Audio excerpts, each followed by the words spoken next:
Bueno, bienvenido, estimado diputado, honorable diputado de la República Oriental de Uruguay, Gustavo Sayer Oriera, abogado penalista y fundador de Entidad Soberana. El día de ayer, Gustavo, te quiero pedir tus apreciaciones. La verdad que fue una tremenda entrevista, digamos, con la diputada Nicole Say, que fue todo una sorpresa. Así que desde acá, felicitaciones, digamos, porque bueno, no puede ser menos al lado de un gran maestro. Bienvenido, Gustavo. Hola, Marion, Jorge. Bueno, muchas gracias. Me alegro que haya tenido una buena entrevista, Nicole. Gracias por elogios. Y bueno, un gusto de estar en comunicación con ustedes, con los amigos del mundo, para hablar un poco de elección nacional en el Uruguay. Bueno, todos saben, ganó el Frente Amplio por una diferencia más abultada de lo esperado, aproximadamente 95.000 votos. Hubo aproximadamente 65.000 votos anulados. Identidad Soberana votó 65.796 votos en las elecciones de octubre. No podemos decir a ciencia cierta que los votos anulados todos fueran de Identidad Soberana, pero bueno, una parte importante parecería que sí, que fue así, que Identidad Soberana, en gran cantidad de votantes, siguió la línea sugerida por nosotros de votar anulado. Bueno, a ver, la elección nacional en el Uruguay tenía una sola opción: soberanista, antiglobalista, antiagendista, que era Identidad Soberana. Cosechamos el 2,69% del electorado. Desde una óptica interna del partido, valorando que es un partido nuevo, heterodoxo, antiglobalista, totalmente ninguneado y usado por los grandes medios de comunicación, su votación fue satisfactoria. Ahora, el análisis de la elección nacional, habida cuenta de las dos opciones que teníamos, fue una tragedia. Yo tengo que decirlo abiertamente, fue una tragedia. Por supuesto que respeto el derecho de ciudadanos uruguayos a votar lo que estimen mejor para ellos o lo que estimen pertinente, pero no voy a rehusar a hacer las consideraciones subjetivas que estime también del caso. Y estimo del caso decir que la elección fue una tragedia. Se votó el agendismo, se votó el globalismo, pero también se le dio un gran espaldarazo a la corrupción, se le dio un gran espaldarazo al modelo narcostal, se le dio un gran espaldarazo a las políticas obsecuentes del sistema financiero internacional. Los uruguayos en esta oportunidad, me estoy refiriendo a las elecciones parlamentarias, tenían, sin lugar a duda, una opción diferente. En algún momento incluso albergamos la expectativa, la esperanza, la ilusión de tener una votación muy superior a la que efectivamente alcanzamos. Pero bueno, luego el resultado nos dio una situación totalmente diferente y en buena medida frustrante. Pero la elección nacional, la verdad que nos lleva a hablar de una verdadera tragedia para el Uruguay. Aumenta la frustración y, como diputado electo, la preocupación cuando vemos la conformación del gabinete. Un gabinete verdaderamente agendista y también, yo diría, proimperialista, que van de la mano, puesto, ¿verdad? No es nada nuevo. Nos preocupa mucho el tema de la ideología de género por el programa del Frente Amplio y por los ministros ya nombrados. Nos preocupa también, sin lugar a dudas, el proyecto de generar un ministerio de justicia y que esté en manos del ex fiscal general comunista Jorge Díaz Almeida, un hombre que por su ineptitud destrozó el sistema de administración. Ustedes dirán, bueno, todo esto podría haber incidido en una decisión contra el Frente Amplio. No, en absoluto. También la conformación de un eventual gobierno Delgado habría sido agendista, proimperialista. Así que lo que estamos diciendo no afecta en absoluto la excelsa, estratégica y bien fundamentada decisión de votar anulado. Que quede bien claro. Hubo intenciones de manipular discursos del pasado en 20 años de prédica, por supuesto que pueden encontrar para manipular para un otro lado, pero fuimos absolutamente y meridianamente claros en que había que votar anulado, había que marcar. ¿Cómo se marcó? Que habemos 65.000 orientales que le decimos no al imperialismo, no al agendismo, no al capital financiero internacional, no a la entrega de la patria. Somos pocos, sí, sin lugar a duda, pero somos, estamos y marcamos. Como vamos a marcar en el Parlamento. Nos preocupa, por supuesto, el gobierno, la conformación del gobierno, nos preocupa el ministro de Economía, nos preocupa el eventual ministro de Justicia, un hombre totalmente irrespetuoso de la Constitución Nacional. Bueno, el Frente Amplio dio el golpe de Estado técnico que trajo al Servicio Descentralizado Fiscalía General ese nicho de impunidad confesado, impúdicamente y obscenamente confesado. Tenemos la confirmación, por supuesto, de la gobernabilidad. Tenemos la conformación de dos bloques, 97 diputados agendistas, globalistas y 2 diputados soberanistas antiglobalistas. Somos pocos, sin duda, en el Uruguay. Tenemos un panorama por delante, amigos del mundo, verdaderamente muy complicado. Mi hija y yo tenemos un panorama muy, pero muy complicado. Vamos a tener que dar una batalla totalmente desigual, asimétrica. Nos estamos preparando. Cuando digo nos estamos preparando, me estoy refiriendo a los aspectos normativos internos, concretamente al reglamento de la Cámara. Preparación en cuanto a los aspectos políticos generales, ya estamos desde hace mucho tiempo y lo hemos demostrado.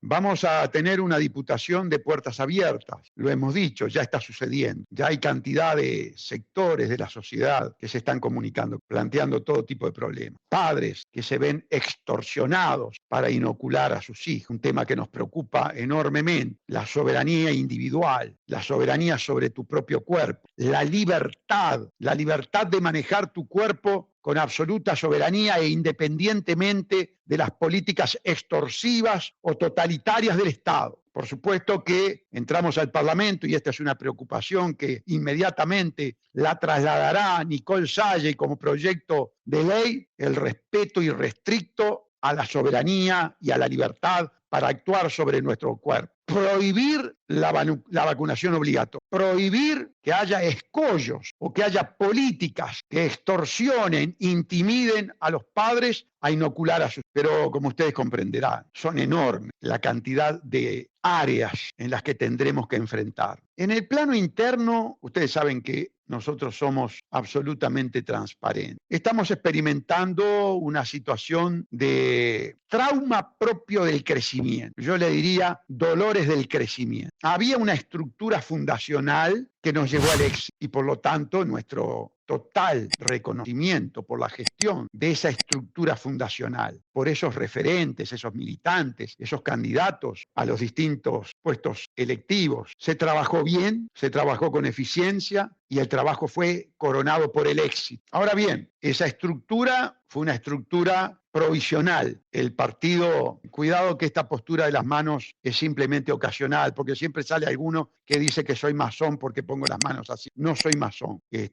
A lo largo del streaming ustedes verán que gesticulo, que cruzo los brazos. Cuando cruzas los brazos te dicen que está cerrado, si los abrís, yo qué sé, te dicen cualquier cosa. Al final uno no sabe qué hacer con las manos. Lo aclaro por las dudas. Les decía que esa estructura fundacional eficiente y exitosa cumplió su rol, cumplió su función y la cumplió muy bien. Pero, naturalmente, ahora somos el cuarto partido político en el país y somos la segunda fuerza desde el punto de vista ideológico político. Somos 65.796, sí, pero somos la segunda fuerza. Debemos, por lo tanto, introducir cambios estructurales y cambios funcionales. Tenemos que adecuar el funcionamiento y la estructura, el organigrama del partido a esta nueva situación, una nueva adecuación del partido. Se trabajó en ello, se está trabajando en ello. Hubo un grupo de referentes que encomiablemente dedicaron muchísimas horas para generar un estatuto, por supuesto, en un clima de libertad. Hay otros grupos que con el mismo afán de crecimiento del partido están trabajando en ello. Hubo un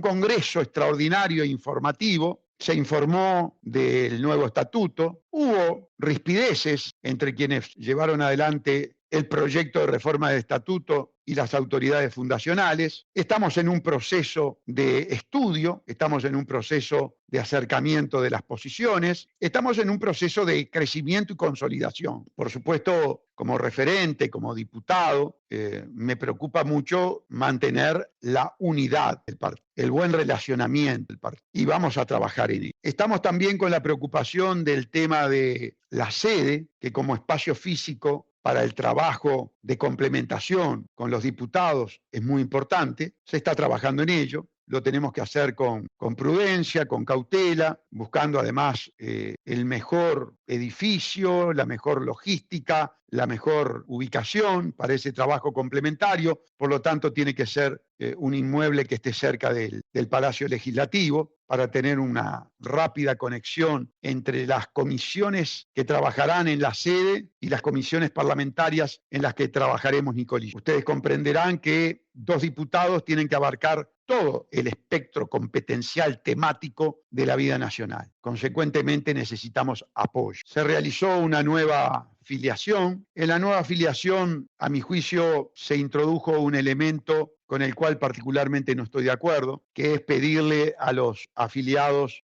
una colaboración económica. En ese sentido, quiero decirles que el partido tiene sus fondos, el partido tendrá sus ingresos y además los diputados electos de nuestro salario destinaremos un porcentaje también al partido para cubrir los gastos de funcionamiento. No obstante, el formulario tenía esa particularidad y hubo un espíritu muy generoso de los nuevos afiliados, los cuales se comprometieron en muchos casos a colaboraciones significativas y aprovecho la oportunidad para agradecerles enormemente, pero por el momento ese aspecto del formulario quedará sin efecto. No queremos cargar más a los afiliados con aspectos económicos, en tanto y en cuanto, vuelvo a repetir, el partido tiene su fondo. Puede hacer frente a las erogaciones que implique la gestión eficiente que sin duda vamos a realizar. Pido también calma, controlar la ansiedad, tanto a los militantes de video como a los militantes del interior. Particularmente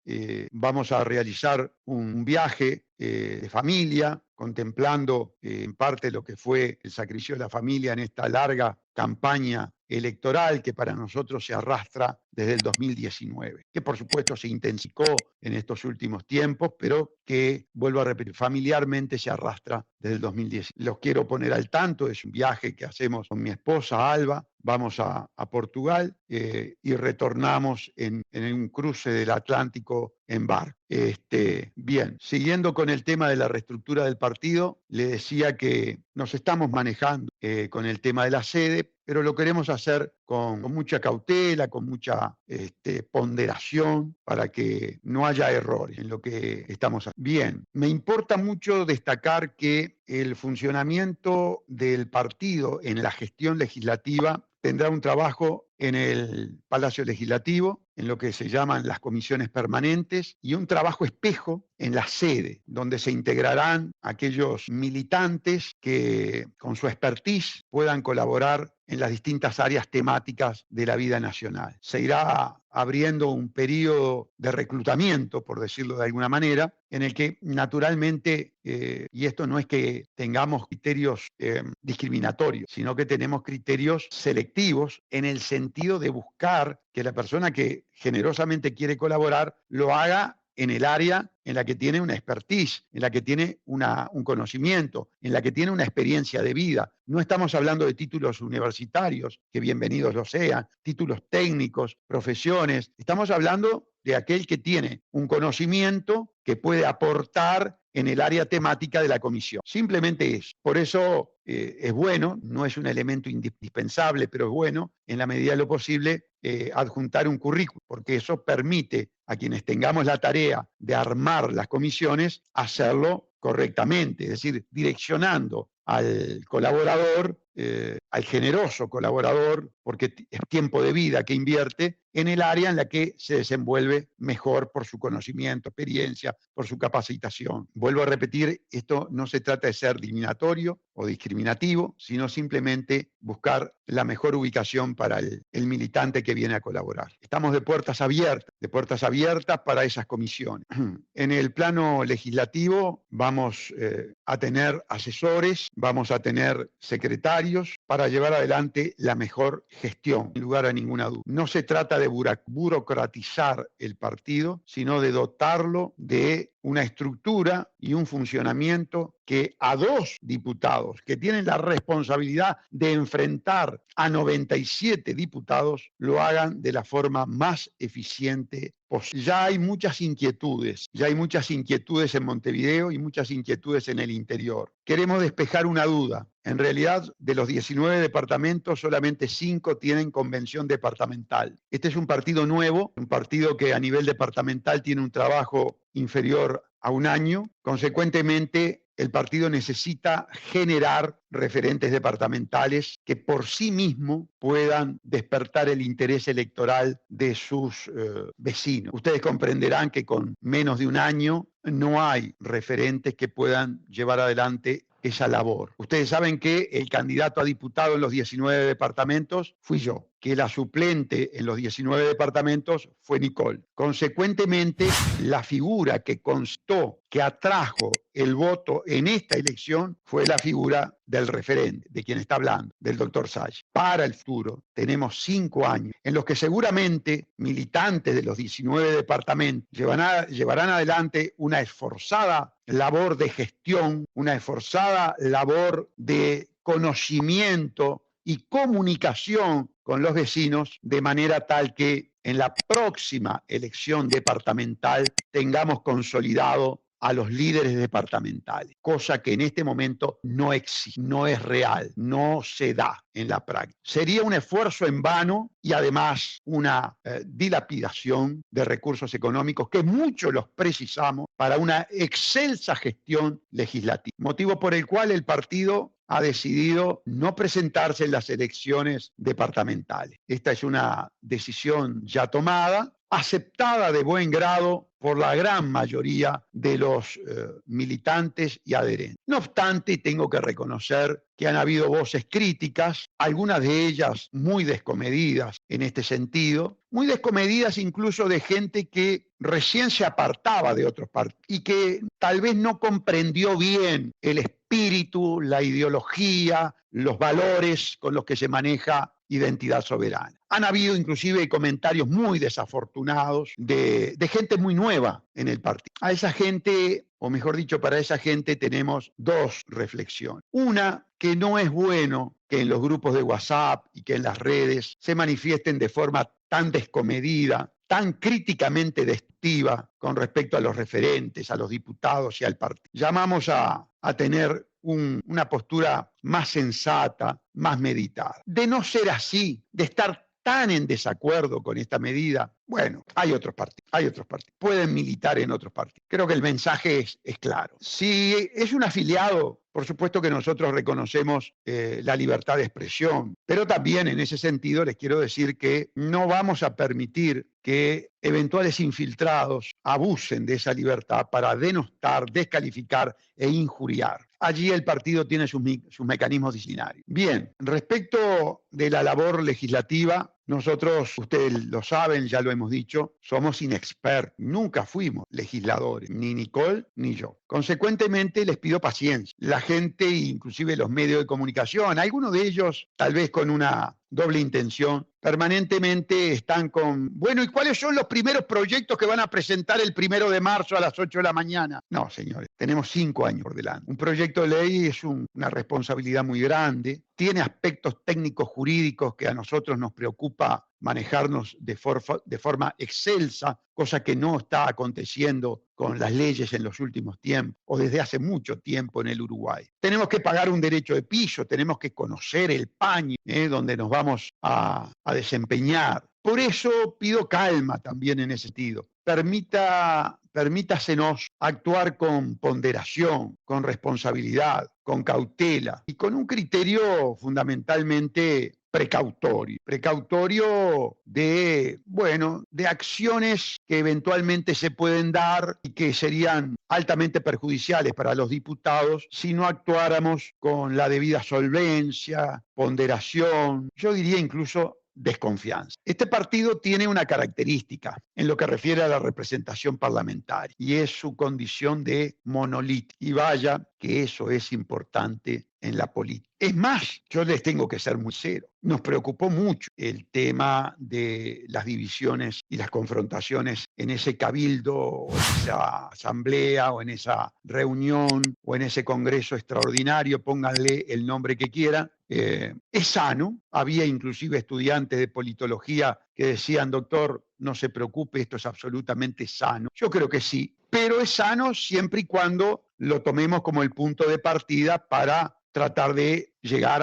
a consenso, de llegar a acuerdo. Esas confrontaciones, naturalmente, si se dieran en el bloque parlamentario, serían altamente preocupantes. Por ello, a raíz del Congreso extraordinario, disciplinario, nos felicitamos de la estrategia llevada adelante y poder presentar a este partido heterodoxo, antiglobalista, soberanista, anticorrupción, que marca la línea amarilla de la ética, con este grado de cohesión, con esta estructura pétrea que llevamos al Parlamento, estructura pétrea, este bloque monolítico que llega al Parlamento. Excelente y excelsa estrategia. Identidad Soberana tiene que estar orgullosa como masa, como electorado, como adherente, como referente, como votante, como militante, como soberanistas, de llevar esta conformación, que no la tienen los otros partidos. Yo sé que el 99% de los votantes respaldan esta estrategia, respaldan a Nicole. Que puede haber un porcentaje que tal vez un poco por la manija, un poco por los medios de comunicación, otro poco por la gran envidia que despierta esta característica y que se expresa en las redes, pudieron caer en la manija del ignorante calificativo de nepotismo o en esos mensajes mala leche, envidiosos de el viejo acomodó a la hija. No, no es así. El padre trajo a la hija a la lucha, al combate, al campo de batalla. Y la hija valiente y estoicamente aceptó la convocatoria, al campo de batalla. Metafórico y no tan metafóricamente hablando, tal vez con una cuota de literalidad muy importante. Así que para esos que hablan desde la envidia y desde el fracaso del viejo acomodó a la hija, no, dos valientes al combate, y a un combate con una estrategia monolítica. Envidia de los que no tienen esa naturaleza, esa cualidad que le dimos a Identidad Soberana. Hay que celebrar esta estrategia. Es la que nos permitirá enfrentar eficazmente, estoicamente, el embate agendista que sin lugar a ninguna duda se trae a este gobierno electo. Ya al ver los ministerios, ni que hablar, son ministros agendistas puros y duros los que se han mencionado. Comenzando, por supuesto, por el ministro de Economía, un hombre que sale del riñón de los estudios que asesoran a la cleptocracia. Ni que hablar cuando hablamos del Ministerio de Salud Pública, agendista y propandémico, genuflexos y obsecuentes de las políticas del Foro de Davos y de la Organización Mundial de la Salud, con criterios chino-comunistas de intervención en avasallamiento de la libertad y la soberanía individual. Mucho trabajo por delante de Nicole, que va a estar encargada del tema salud y que va a estar encargada del tema libertad y del tema soberanía sobre su propio cuerpo y del tema enfrentar los embustes de las pandemias. Bueno, como verán, aquellos que piensan que esto será fácil, relajado, privilegiado, se equivoca. También les digo lo siguiente, ¿no? No podemos perder de vista en ningún momento que somos 2.69% y que tenemos que tener una actitud militante, que estos dos diputados van a necesitar mucho del apoyo popular, de ese 2.69%, que irá creciendo, sin lugar a ninguna duda, que irá creciendo. Y en breve irá creciendo, porque cuando uno ve el gabinete, ya sabe lo que vamos a enfrentar. Si nosotros vemos a un Jorge Díaz Almeida y ya la creación de más burocracia y la creación de más gasto público y la creación de un Ministerio de Justicia para direccionar la administración de justicia, un individuo vinculado al golpe de Estado técnico, vinculado al imperialismo yanqui, vinculado a la destrucción de la administración de justicia en el Uruguay, vinculado a la creación de un nicho de impunidad. Por supuesto que nosotros ya, como los indios, cara pintada, ya estamos con las dos rayas acá, como los Cherokee, creo que eran.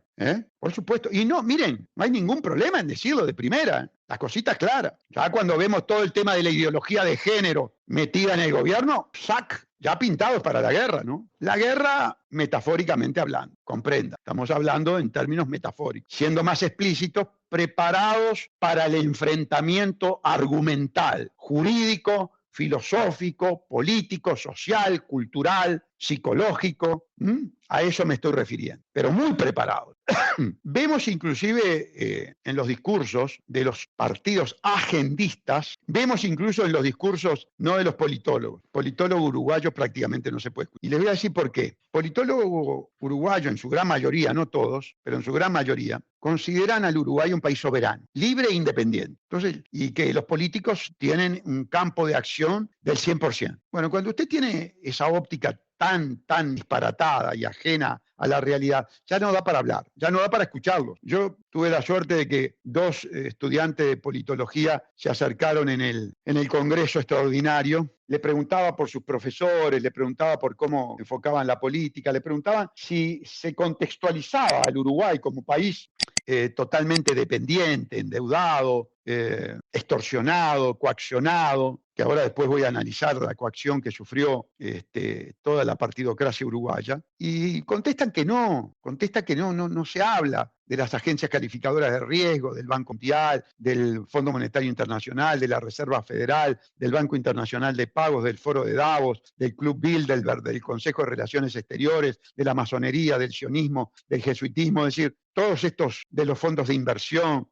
Bueno, entonces no se habla de política, no sé lo que les enseñan, la verdad. Le hacen un cuento barato. Bien, yo ya lo dije, ustedes lo han escuchado muchas veces, las elecciones en el Uruguay, en la gran mayoría de los países del mundo, si no todos, es un gran teatro, un gran teatro. En realidad, lo importante se decide por parte de los grandes grupos de poder fáctico, los grupos económicos, ¿verdad? Las dinastías financieras. Se ensaya todo este circo, esta teatralidad, para hacerle pensar a la gente que decide, que está empoderada. Pero cuando uno estudia la realidad, llega a este panorama. En nuestro país hay 3 funcionarias empleadas de Standard & Poor's: Carolina Caballero, Constanza Pérez y Lisa Ginelli. Son las economistas de Standard & Poor's. Standard & Poor's, antes de la elección, hizo un informe y dijo: la elección es un trámite, gane quien gane, el modelo macroeconómico, vale decir el modelo narcoforestal, no se va a modificar. La estabilidad jurídica, vale decir el golpe de Estado técnico, no se va a modificar. Eso sí, lo importante es el plebiscito. ¿Por qué era lo importante el plebiscito? Bueno, porque había 24.000 millones de dólares de la clase trabajadora que a través de las instituciones AFAP manotea ese dinero y lo lleva al sistema financiero internacional o a empresas corporativas, a la cleptocorporato, en una palabra. Esta plata, entonces, es la que a Standard & Poor's le interesa. ¿Por qué? Porque Standard & Poor's es propiedad de los banqueros, ¿se dan cuenta? Bien, y es propiedad del acreedor, y ahí está el conflicto de intereses de la calificadora, porque la calificadora, en su calificación, fija el interés que va a pagar por la deuda. Es decir, se fija a sí mismo el interés que te va a cobrar. Es juez y parte. Bueno, estas son las características del sistema, lo que vivimos, ¿verdad? De un dominio total y absoluto de los mega ricos sobre la humanidad. Bien, entonces, antes de la elección de octubre y antes de la elección del balotaje, Standard & Poor's no hizo calificar. Dijo, no, yo voy a calificar después. De manera tal de que los 2 candidatos del balotaje tenían la espada de Damocles. Delgado no tenía problema con Standard & Poor's, porque Delgado participó del gobierno que llevó adelante la reforma agendista del Foro de Davos de la previsión social, la ley 20.130, que vino en un paquete, seguramente en un avión de alguno de estos couriers aéreos, y aquí llegó y se le puso algún punto, alguna coma por alguno de estos académicos, y se votó y se promulgó. El problema estaba con Orsi, porque claro, Orsi tenía al PIT-CNT, que había llevado adelante en forma bastante enrevesada, complicada, bastante secreta o opaca el tema del plebiscito y de la reforma constitucional, con una campaña a media marcha, con problemas en el freno de mano, no se pudo largar bien el freno de mano, estaba medio trancado el vehículo del sí, esa es la verdad. Duele, pero es la verdad. Y bueno, y en el Frente Amplio se dio la inmoralidad más bochornosa que se haya visto en materia política. Dividido en este aspecto central, ideológico, filosófico, político, dividido, de manera tal que la división debería haber significado la escisión. Pero bueno, no hay escisión porque hay intereses económicos medianos que están por encima, lamentablemente. Entonces, ¿qué sucede? Las agencias calificadoras de riesgo, yo no sé si directamente, no lo puedo asegurar, pero veladamente, indirectamente, sí le dijeron a Orsi y a Cose, 100 sobran, no son presidente, vicepresidente. Y ustedes dirán, porque me lo han preguntado, pero ¿cómo pueden incidir tan determinantemente? Y es muy sencillo. Lo hicieron con el sí, salen a asustar viejos. Implosiona todo, decía Rodolfo Saldain, como que no estuviera implosionado. Y aquí, ¿qué iban a decir? Si gana Orsi, cae el grado inversor, aumentan las tasas de interés, aumenta entonces el servicio de deuda, aumenta el déficit fiscal, es una implosión. Así de sencillo, como lo hicieron con el sí y obtuvieron 62% de apoyo. Hubo jubilado y pensionista que le puso el hombro.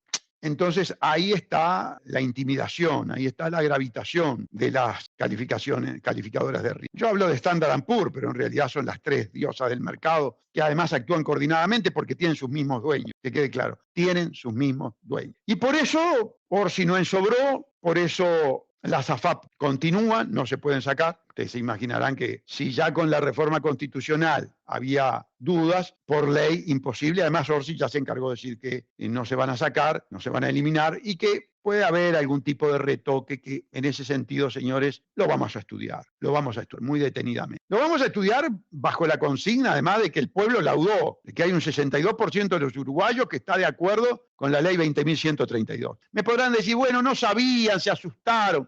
Y bueno, lo vamos a estudiar, veremos. Bien, esa es entonces la historia de por qué Orsi no ensobró, Carolina Cose no ensobró y por qué quedó todo como estaba. Y triunfaron los terroristas verbales, los mentirosos. Bien, mucha gente se pregunta cuál va a ser la posición de Nicole y de Gustavo en el Parlamento. Luchar por la libertad, la soberanía nacional, por el trabajo digno, por la buena remuneración, por buenas jubilaciones, buena pensión, buena educación, buena salud, en la medida de lo posible. ¿Qué significa en la medida de lo posible? Bueno, encontrar los recursos.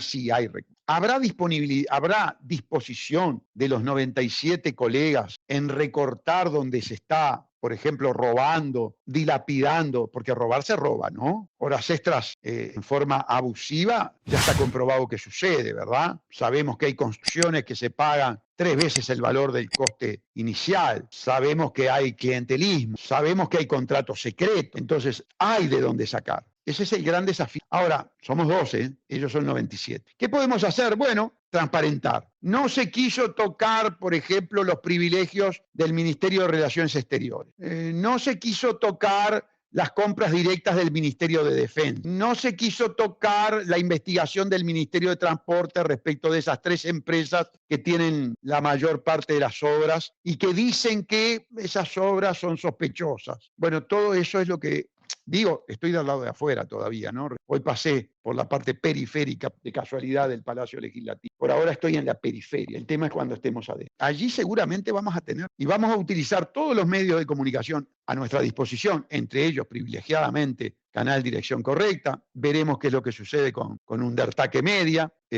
Veremos cuál sea el plan de difusión que tenga el propio partido a través de sus redes o eventualmente un canal en alguna plataforma. Está también el propio canal del Poder Legislativo. Pero vamos a dar a conocer. Ya que estoy hablando de dar a conocer, ustedes saben que hay un artículo del reglamento que habla de las comisiones, de las sesiones secretas, y que en caso de violar el secretismo de la sesión, se aplica el 115. Entonces ustedes tendrán que comprender que nosotros llevamos una responsabilidad. Defender valores, defender principios, defender causas, tratar de mejorar en todo lo que se pueda la situación del país, pero nada de eso será posible si nos echan, si nos aplican el 115. Entonces, cuando nos dicen, adelante, Salle, tranque, juéguesela, lo vamos a hacer. Pero entiendan, el límite es que nos echen. No podemos dar lugar a que nos echen, que le quede claro, a la hora de exigirnos. Bien, capítulo nacional terminado. Si tú quieres, Jorge, leemos mensajes, preguntas, o de lo contrario paso al capítulo internacional. Perfecto, para darle, digamos, cerrar el capítulo, digamos, la República Oriental de Uruguay. Primero, siempre agradecer, Gustavo, usted siempre transparentando todos sus actos. No debiera, pero aún así, usted hasta el día de hoy, yo sé que usted no va a cambiar, sigue siendo la misma persona que conocimos hace ya más de 3 años. Agradecemos, por supuesto, la transparencia ante todo. Y por supuesto, a mí solamente me cabe algunas palabras, quizás son muy difíciles las relaciones humanas. Efectivamente, usted debiera estar con Nicole hoy en día preocupado excesivamente de la labor legislativa que van a asumir en febrero próximo y no estar preocupado, digamos, de ordenar la casa, que es el partido. La instancia interna del partido, tal como usted dice, deben funcionar, deben operar. Hay tribunales de disciplina en todos los partidos y son los que en el fondo tienen que operar para ordenar la casa, que es legítima. Hay que sacar a los paracaidistas, hay que sacar al clientelismo electoral, la efervescencia, a lo mejor había muchas expectativas y son, bueno, son legítimas, pero las discusiones siempre tienen que tratarse en forma interna por los canales, digamos, institucionales de cada partido y no ventilar, por supuesto, temas que son muchas veces China y que pasa por una buena conversación y acuerdo. Porque la política eso es, pero entender a esta altura del partido que don Gustavo esté preocupado, digamos, de ordenar la casa, por favor, amigo, por favor. Y tal como lo dice Gustavo, hay que estar detrás de él hoy más que nunca y de febrero en adelante cubriendo la espalda. Porque no saca nada usted con dar una batalla junto a Nicole y a la hora de los cubos, como nosotros decimos acá en Chile, va a mirar para atrás y se va a encontrar solo. Esa no es la manera de apoyar a los. Hay que estar ahí y por supuesto que la labor parlamentaria es fiscalizar los actos de gobierno, presidente, ministerio y también aprobar, rechazar, dar, digamos, los proyectos de ley que se presenten. Oficiar también a los entes públicos. Ahora, a mí no me cabe duda, son 2 votos, usted dice son 2 votos, pero son 2 votos que en lo potencial, 4 o 5 años más, esto es un proyecto que va a crecer. Y para eso hay que trabajar ya, hay que ponerse a trabajar. La campaña aquí no termina. Hay un proyecto de 4 o 5 años y un proyecto que están haciendo, está en pañales todavía. Don Gustavo, Nicole, todo el resto de militantes disciplinados, cuando la palabra disciplinado, lograron colocar 2 voces, digamos, que hoy en día, tal como usted lo dice, es complejo el escenario porque, obvio, está todo normado, hay que regirse en base a la institucionalidad interna, no es llegar y disparar, incluso hay que cambiar incluso hasta el léxico, creo yo, porque se va a hacer política, la política es diplomacia, y por lo tanto, amigos, los que tenían muchas expectativas, síganlas teniendo, pero también hay que entender que no es llegar, sacar una metralleta en pleno parlamento, porque si no, de lo contrario, el proyecto va a durar menos de lo esperado y por lo tanto está en política, para estar en política hay que ser diplomático, hay que llegar a acuerdos cuando se permitan, porque son 2 votos que a la larga, a la hora de, se van a necesitar para apoyar o rechazar. Y cuando ahí eso se da, llega la instancia de la negociación. Eso así opera la política en Chile, así opera la política en Uruguay, así opera la política. Es diplomacia pura. Y por supuesto llegar a acuerdos. Ahora, ustedes tienen un gran ser humano, digamos, que lo transparenta todo. Nosotros quisiéramos tener políticos acá que transparentaran todo. Todo lo hacen a puerta cerrada, en 4 paredes. Ustedes tienen un tremendo ser humano, y no me cabe duda que Nicole es lo mismo, que lo está transparentando todo en circunstancias que no debiera hacerlo. No debiera, porque hay conversaciones bilaterales que se van a llevar a efecto y que es legítimo. Eso no quiere decir que él cruzó la vereda al frente, pero va a llegar a acuerdo en seguir cosas y va a tener los canales institucionales para poder denunciar. Por supuesto que hay que usar la diplomacia. Solamente quería decir eso, Gustavo. Vamos a ir de inmediato, vamos a ir con algunas preguntas. Por acá decían, bueno, que Orsi lo primero que hizo fue ir a visitar a Pepe Mujica. Está bastante mal Pepe Mujica, tiene un cáncer terminal, por lo menos esas son las noticias que llegan acá a Chile. Sí, exacto, y él mismo lo exterioriza, lo pone de manifiesto, diciendo que su futuro próximo, fueron palabras de él, era el cementerio. Compleja la situación, y por supuesto, si esto llega a suceder un desenlace fatal, digamos, es parte de la diplomacia eventualmente asistir a este tipo, digamos, de acciones, pues funerales de Estado. Acá, por lo menos en Chile, es así. Vamos a ir a una pregunta por acá. Algo decían, bueno, hay mucho apoyo, está acá en el chat, está llegando mucho apoyo, digamos, a la postura que usted ha señalado. Por acá, Cristian Montaner de Argentina dice, ¿estuvo la agrupación La Cámpora de Argentina en el búnker de Orsi? ¿Qué hacían ahí? ¿Usted sabe algo al respecto? No lo sé. Perfecto. Por acá, Gustavo dice, Cristian Montaner, hablabas de la infiltración. ¿Qué medidas podés tomar para evitar o atenuar esa infiltración que le van a hacer para ensuciarte como canallas? Y bueno, son medidas de contrainteligencia, ¿verdad? Medidas que uno busca arbitrar dentro del partido para estar atento de cómo se vienen dando las cosas. Forma parte de una estrategia buscando la unidad y la autopreservación del partido. Por acá preguntan, ¿qué relación imagina usted Entre el agendista Orsi y el agendista Milei, yo le sumaría lo siguiente. ¿Cuáles cree usted que van a ser las relaciones que va a sostener Uruguay de febrero próximo con un presidente del Frente Amplio para el resto de Sudamérica? Buena, no se hagan problema. Buena relación. Por lo que dijeron. A ver, el señuelo de diferencia que creó la élite es la ideología de género. Entonces, el que quiere mostrarse un tanto antiagendista hace lo de Milei, hace lo de Putin, hace lo de Trump y utiliza el tema de la agenda de género, de la ideología de género para marcar esa diferencia. En todo lo demás, agendista. Entonces, no va a haber problema. ¿Y con Milei específicamente? Sí, Son con Milei. antagónicos. Perfecto. No, con Milei no va a haber problema, se van a llevar bien. Por supuesto que se van a llevar divino con Boris, con Lula, yo no cabe la menor duda.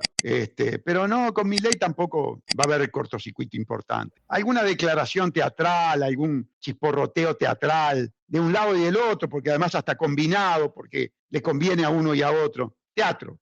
Actores, claro. Quisiera preguntarle por acá, dice Gatillazo, que es de Uruguay, quisiera preguntarle, doctor, si va a investigar sobre los chemtrails, dice, y la geoingeniería que se está desarrollando acá en Uruguay y la región. Gracias, dice. Sin lugar a duda.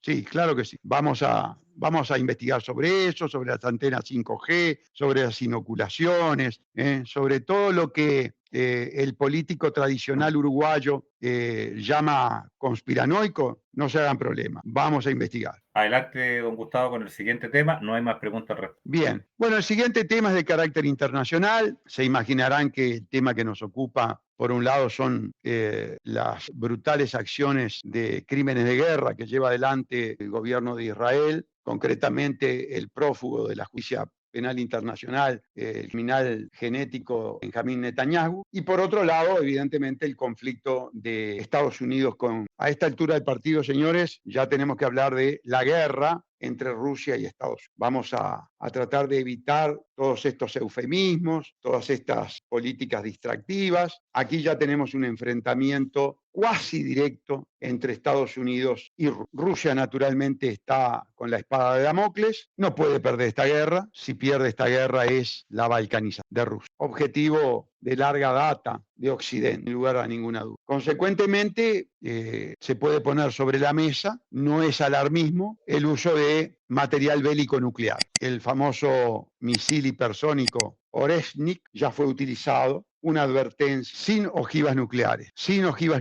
Pero, cuidado, demostró una eficacia que, según dicen, asombró a la OTAN. ¿Quiere la élite? A ver, siempre insisto en lo siguiente, por encima de Rusia, China, Corea del Norte, Estados Unidos, Francia, España, Inglaterra, Ucrania, la cleptocorporatocracia. Tal vez reunida en Basilea, en el Banco Internacional de Pago, o en la Conferencia de Múnich, o en el Club Bilderberg. Y allí manejando el tablero, manejan las blancas y manejan las negras, manejan el tablero. Tal vez uno de los jugadores más importantes de Vanguard Group, o BlackRock, o State State, o Elliott Management, o el Fondo de Inversiones de los Mormones, no sé, o el Fondo Soberano Chino, o algún fondo árabe de los saudíes, o Goldman Sachs, o JP Morgan. Pero de eso se trata, ¿verdad? De un lado y del otro. Ustedes dirán, ¿pero cómo de un lado y del otro? Si mueren seres humanos. Sí, claro, sobran. Es más, es una política premeditada, despoblación. Entonces la gran pregunta es, ¿será que la élite quiere la guerra mundial nuclear? Yo creo que no. Hoy escuchaba precisamente en TV Negocios una cierta polémica. Son muy cautos los analistas geopolíticos hispanoparlantes, son muy cautos, pero había matices. Había quienes decían poco menos que era inminente y otros que decían no lo quiere. Ninguno explícitamente maneja el concepto de cleptocorporatocracia. Lo manejan elípticamente. Yo no sé por qué les cuesta tanto. Bueno, capaz que no están de acuerdo con mi visión, pero elípticamente lo manejan. Si lo manejas elípticamente, entonces tenés que ir al hueso y le tenés que decir a la gente la verdad. Y una verdad que está avalada por la historia de la dinastía Rothschild, bancando ambos bandos. O la historia de la Segunda Guerra Mundial con el Banco Internacional de Pago, Occidente financiando al Tercer Reich. Entonces, bueno, en este momento pasa exactamente lo mismo. La cleptocorporatocracia de los dos lados. No sabemos, yo no lo sé. Además, recuerdo mi error geopolítico inicial. Lo voy a recordar. Cuando invade Ucrania, Rusia, esa operación especial que le decía Putin, que era una invasión, justificada, no justificada, bueno, todo lo que en su momento contextualizamos, que no lo vamos a repetir, pensamos que era una cuestión de 15 días. Nosotros dijimos, en 15 días esto se resuelve. Ya van 1000 y pico días. Yo no sé si ya estamos en el orden de 1 millón de bajas de los dos bandos, si no andamos allí, muy cerca. Y escalando, escalando y escalando y escalando. Por lo tanto, señores, ¿dónde va a parar esto? No lo sabe la cleptocorporato. Eso sí, esa sabe exactamente qué es lo que va a suceder, si hay o no misiles nucleares. Que Estados Unidos diga, voy a llevar misiles a Polonia, es verdaderamente meterle el dedo en el ojo a Putin, directo, pin, al ojo. Por supuesto que esa es una decisión que nos acerca mucho a un tema nuclear. Rusia ya declaró, Putin ya declaró como objetivo militar cualquier nueva base en Polonia, o las ya existentes si le llega armamento que comprometa la seguridad de Rusia por el alcance que tengan eso, y que por la cercanía geográfica de Polonia con Rusia, cualquiera de estos misiles que se están utilizando y que se prometen por parte de Estados Unidos y se promete por Francia y se promete por Inglaterra, bueno, determinarían que conforme a la nueva doctrina nuclear de Rusia, se diera un ataque directo a Polonia. Del lado de los países limítrofes veo un belicismo absolutamente irresponsable. Me refiero a Estonia, Letonia y Lituania, donde estuve y donde pude palpar someramente, pero palpar al fin, un gran sentimiento antirruso. Yo ya lo he dicho, son países, sobre todo Letonia y Estonia, donde preferían abiertamente al nazismo antes que al estalinismo. Hay un gran resentimiento con Rusia y hay belicismo. Y bueno, tienen frontera, ¿no? Están ahí al lado. Con Finlandia vemos también un belicismo irresponsable. Finlandia también con un discurso belicista. Ahora, a todo esto hay que ver que el complejo militar industrial de Estados Unidos, que se ve respaldado además también por Trump no viene con paños tan tibios ni con un criterio tan conciliador como al principio se quiso ver. Por todos los que se comen la pastilla de Trump, ¿no? Que son maravillosos, son maravillosos. ¿Cómo pueden pensar que un plutócrata del seno del imperialismo se pueda convertir en un antisistema o en un revolucionario que quiera cambiar los aspectos fundamentales del sistema? ¿Cómo pueden comer del tupper con esa facilidad? Pero bueno, allá ellos. Nosotros sabíamos que no iba a ser así. Y les adelanto algo. Tengo mis dudas con respecto a las pandemias y a las vacunas respecto a la posición de Kennedy. Ojo al gol. Puede suceder esto, panquequismo total. Ojo al gol con tirar las campanas al vuelo. Está bien tener cierta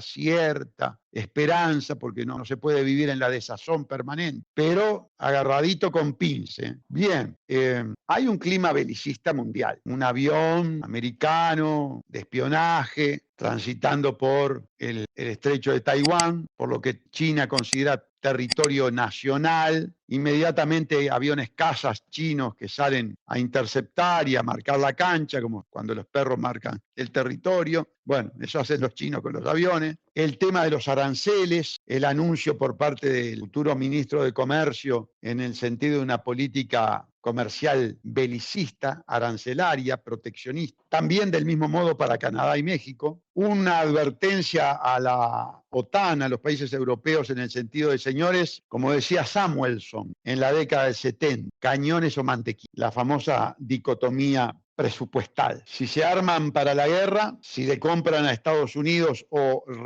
reinstalan con capitales americanos el complejo militar e industrial europeo, todos los cometidos esenciales del Estado, salvo la seguridad externa, se verán profundamente recortados, degradados, y por lo tanto una grave afectación a la población. Pero el discurso ya está instalado. Hay que disponer más del 2% del presupuesto para la defensa. Ojalá todo esto sea una política de terror bancada, estimulada, azuzada por el complejo militar industrial, donde los fondos de inversión tienen grandes inversiones, grandes paquetes accionarios. Y que sea, bueno, esto que se ha dado hasta el momento, no es poca cosa, 1 millón de muertos, ¿no? Muertos, hijos del pueblo, además, ¿no? Civiles. Bien, para finalizar, la esperanza de un alto al fuego en el conflicto entre Israel y el Líbano. Lo estaba leyendo unos minutos antes de entrar en el streaming. Y bueno, dentro de todo, en función de de las brutales matanzas que están sufriendo en el Líbano, atacando objetivos civiles, ni que hablar en Gaza. Un ministro que lo leía también hace un ratito, un ministro sionista, ministro por lo tanto criminal, decía que en 2 años se podía estar borrando más de la mitad de la población de Gaza, confesando entonces un objetivo de genocidio y eliminación, una suerte de solución final para los palestinos. Altamente morticante, aflictivo, desesperante, las políticas terroristas genocidas de Israel. Bueno, amigos, estamos siguiendo atentamente la evolución de todo este conflicto internacional. Ojalá la cleptocorporatocracia no haya decidido una confrontación termonuclear y bueno, ver si estos saltos al fuego por lo menos evitan estas masacres que estamos viviendo y ver qué acontece con el conflicto de Estados Unidos y Rusia. Una cosa que es muy obvia, nada de lo que está decidiendo Estados Unidos por la boca, por el ventríloco de Biden, es ajeno o escapa a los resortes de los poderes fácticos de Estados Unidos, al Pentágono y al propio Trump, que avala, por supuesto, todo esto que viene. También es cierto, yo escuchaba a algunos analistas, que antes de la asunción de Trump, aparentemente Rusia se apresuraba a tomar más territorio para ir en un posicionamiento estratégico mejor a las negociaciones con Trump y probablemente entonces los estrategas del Pentágono, siguiendo las directivas de la cleptocorporatocracia, le haya confrontado con una política espejo en el sentido de aumentar la presión sobre Rusia para de esa manera neutralizar con políticas espejos la posición de Putin. Es lo que estimo está sucediendo. Por eso estimo que también, pese a esta escalada de último momento y ante el cambio de presidente, pueda, en definitiva, terminar en una solución pacífica sin apelar a armamento nuclear. Ojalá así sea. Antes de una sola pregunta, don Gustavo, y lo liberamos para que pueda descansar. Y le agradezco, como siempre, la gentileza por este contacto. Usted decía que efectivamente nada, digamos, se hace en Estados Unidos hoy en día, aunque lo haga el ventríloco de Biden, que Trump no lo sepa. Se comenta que en esa reunión, esa visita que tuvo Trump a la Casa Blanca, donde fue invitado por Biden, ahí se habría hablado, digamos, y tendría el beneplácito justamente Biden para acrecentar estos movimientos, digamos, en contra de Rusia. Por lo tanto, Trump es parte de esto porque sabemos que él llega en febrero y que por supuesto va a ser el gran negociador y va a ser el salvador, el Mesías para muchos, digamos, como usted lo plantea, que va a solucionar el problema bélico. Pero acá hay un comentario que lo voy a sacar al aire, dice doctor Salle. Alberto Iturralde, de Operativa, DAX, en un análisis de Mercado TV, en TV Negocios, o C-Business, planteó que desde ahora a marzo del 2025, el mercado hará un movimiento antes de las elecciones alemanas, que se efectúan en marzo del 2025, ¿ok? Y señala lo siguiente, con un evento ya pergeniado, sea guerra, evento económico y o encierro climático o un apagón corto por un supuesto hacker para la implantación de la CBDC, cambio patrón moneda, etcétera. Bueno, entra dentro del contexto de análisis que hemos llevado adelante desde siempre, diciendo que el objetivo es la moneda digital de Banco Central, la CBDC, que está absolutamente confesado por Agustín Carstens del Banco Internacional de Pago, que ya se ha legislado en ese sentido en muchos países, entre ellos el Uruguay, y que por lo tanto es absolutamente verosímil de que efectivamente pueda acontecer algún elemento altamente traumático para esa instalación. También hemos hablado aquí de esa falsa desdolarización, que hoy vuelve a ser titular en RT, en Russia Today, diciendo que Irán y Rusia llegaron a un acuerdo para la desdolarización. Pero hacía unos pocos días atrás, Putin decía que de ninguna manera Rusia pretendía la desdolarización. Esas idas y venidas son bastante recurrentes en política internacional. Pero bueno, en definitiva, puede pasar lo que Alberto está proyectando o desenmascarando, pero yo creo que el evento más importante en ese sentido, que puede ser el elemento más traumático, sería precisamente la escalada bélica, que ya está en ejecución. Entonces pienso que por ahí es más verosímil llegar a una situación de terror mundial para implementar este tipo de medidas que precisan de ese estado psicosocial para ser aceptado. Inclusive hay una distracción de la atención de la gente hacia el conflicto que permite maniobrar en el aspecto económico-financiero. A mí hay una cosa que me llama poderosamente la atención y es el precio del barril de petróleo. Con todas estas tensiones que hay desde el punto de vista geopolítico, en lugares vinculados a la producción del petróleo, yo desde que era niño sabía que cuando las tensiones geopolíticas se daban en Medio Oriente, el petróleo pegaba unos repuntes en su valor, un alza en su precio brutal. Sin embargo, no es así. El petróleo sigue en términos de mercado bastante planchado. ¿Qué es lo que saben los operadores como para que no se haya disparado? Si mal no me equivoco, el precio está en el eje de los 80 y pico. No sé si no había bajado a 79, no me fijé hoy, pero bueno, anda en ese eje. Y algo que me llama poderosamente la atención, y eso sí, reconozco, no lo entiendo. Tengo mis sospechas, tengo mis aprehensiones, pero no lo entiendo. Es esa brutal disparada del Bitcoin, ya rondando casi los $100.000. Que me digan, bueno, no, pero es la moneda virtual de refugio, una moneda que la maneja una élite, que es tan compleja, es tan opaca, que la maneja una élite. Es casino, timba. Yo lo veo así, lo veo como timba. Capaz que le estoy errando como a las peras, pero la verdad es una temática que me cuesta comprender. Considero que son herramientas que tiene esa élite hegemónica mundial, por algo BlackRock está metida en el tema, por algo sacó el ETF del Bitcoin, BlackRock, es decir, manejan cifras siderales. Me resulta tan desesperante, tan frustrante que esa élite se maneje con este tismo, pero bueno, es la realidad que nos tocó vivir. Finalmente, don Gustavo, la visión sobre Hispanoamérica y su relación con el proyecto de identidad soberana, preguntan por acá. Bueno, Hispanoamérica en una situación de dependencia total con estas doctrinas de la seguridad nacional de Estados Unidos que cada vez profundizan más la intromisión, el imperialismo, ¿verdad? Acá en Uruguay ganó, yo lo dije hace tiempo, el candidato de la Embajada de Estados Unidos era Orsi, ganó el candidato de la Embajada de Estados Unidos. Los cambios agendistas proimperialistas que hay que introducir necesitan de la colaboración del PIT-CNT, la va a tener Orsi sin lugar a ninguna duda. Vamos a tener un PIT-CNT en manos de tupamaros y comunistas y vamos a tener un Ministerio de Trabajo en manos de un comunista operando para el gran capital financiero occidental. Vamos a ser claros.